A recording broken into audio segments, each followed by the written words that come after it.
Dari seorang guru di dalam hadis tadi itu, jangan meremehkan anak yang kecil. Seorang guru itu tidak boleh meremehkan anak yang kecil. Seorang guru itu haruslah merahmati, kasih sayang kepada yang kecil.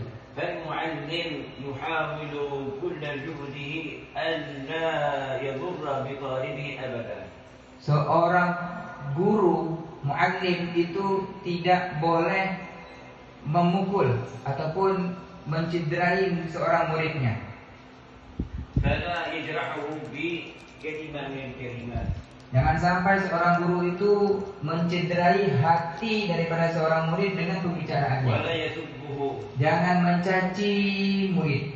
ولا يضربهم من غير حاجة. Dan tidak memukul santrinya tanpa hajat.